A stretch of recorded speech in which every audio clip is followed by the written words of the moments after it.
Thank you everybody for being here. My name is Katrina. For those of you that don't know me, I'm the Kinesiology Student Association President. Just want to do a quick land acknowledgement here. So at UFB, we are privileged to work, learn, and play on the land of the Stolen people. Now, without further ado, the man you're all here to see, Dr. Mark Rice. Do that intro.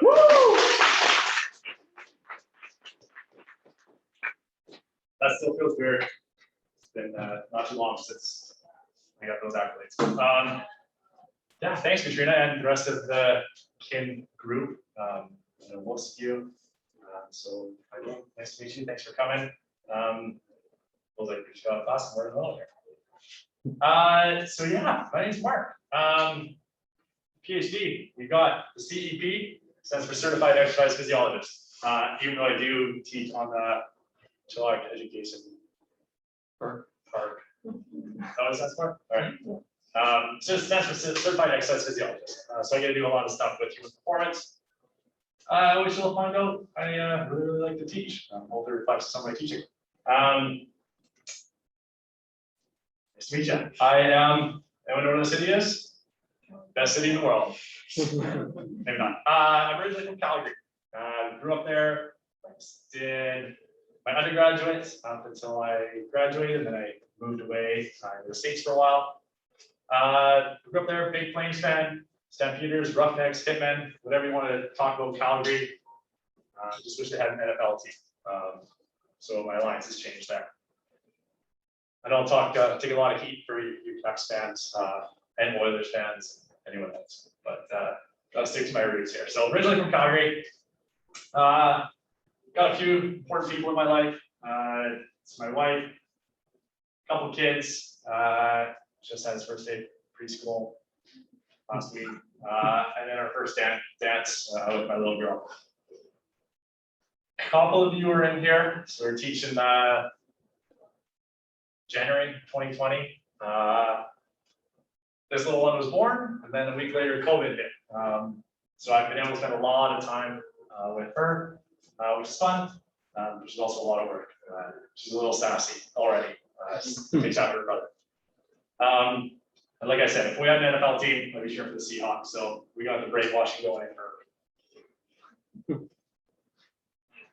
So I grew up in Calgary. I played a ton of sports, and I played a few of them at a very high level. It's on a couple national teams and provincial teams with a lot of other ones as well.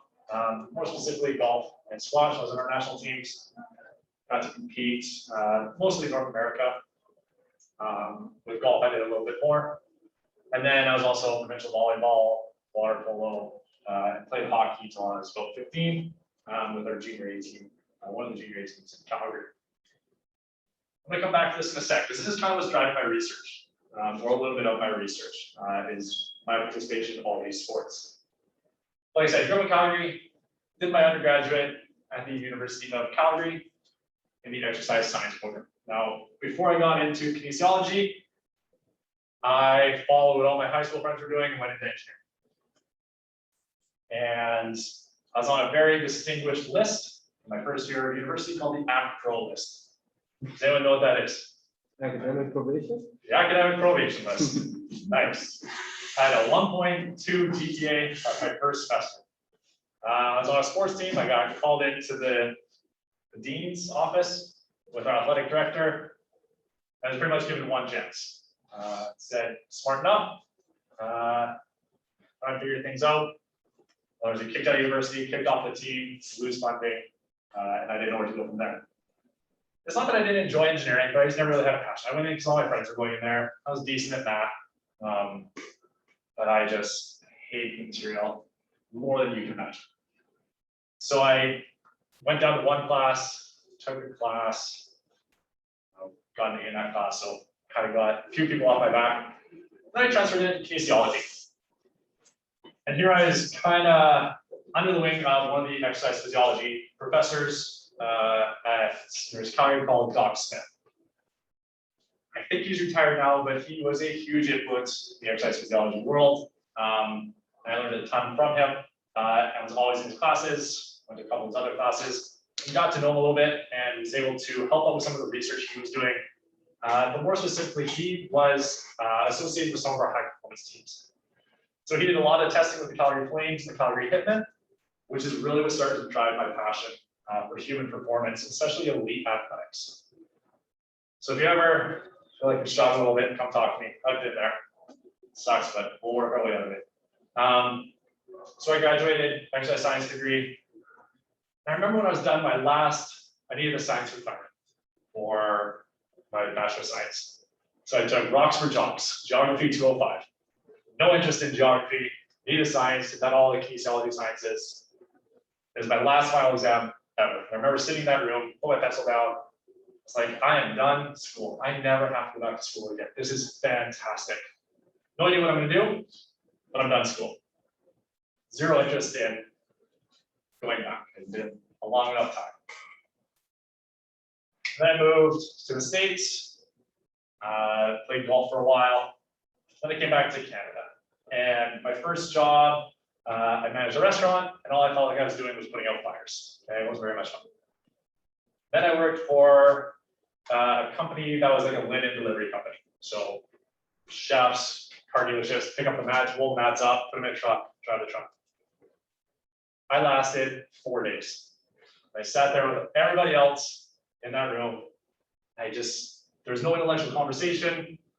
There was no physical activity. There was some camaraderie, but I was definitely the odd person out. So I quit that. And I was kind of a crossroads. It's like, what do I want to do? So I had all this education I paid a lot of money for.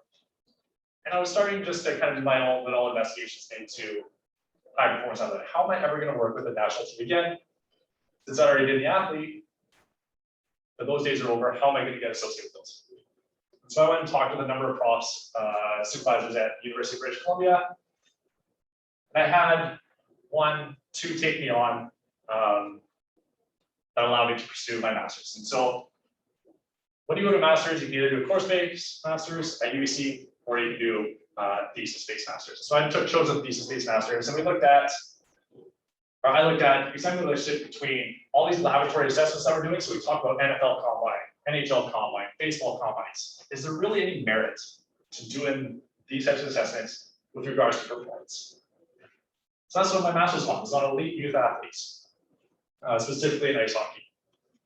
To be perfectly honest, we're horrible at it. There is no reason why we should be doing these. And I learned that one of my committee members actually ran the NHL combine out in Toronto up until about 2016, I think, when it was taken over by the NHL for publicity reasons. So her and her team out in York University were highly involved. So she was a huge influence in how we do these assessments and why it doesn't really matter. But one thing that I got out of doing all this is we have all these youth athletes, specifically hockey players. So I dealt with soccer players, field hockey, basketball, soccer, but all these athletes that are really, really, really specialized in one sport to increase these attributes because they have these desires of collegiate scholarships, pro contracts, getting paid to play. So there's this big shift from multi-sport athlete, like I grew up doing, to playing one sport all the time from the age of 6, 5, see as low as 4. Okay, you're only playing hockey. That's what we're doing. We're going to move cities so you can play on the Burgundy team or anything like that. Okay, so we have this huge push for these grandiose rewards. Where it's like 0.003% of the population that plays that sport actually has a chance. So really for nothing. When we specialize, we found out there's more injury, there's a higher dropout rate, okay, psychological burnout. And now we're losing all these athletes at the ages of 10, 11, 12, 13. We're dropping them to sport entirely, which is one of the worst things I think that could possibly happen. And so this really impacted me. And I really looked at this specialization diversification debate. Is it better? What are the attributes or what positives are we getting out of these athletes that are specializing in sport? Which led me to my PhD, as we like to call it.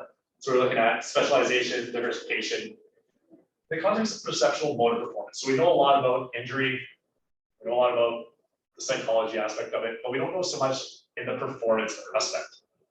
I learned in my master's, all this physiological testing didn't mean anything.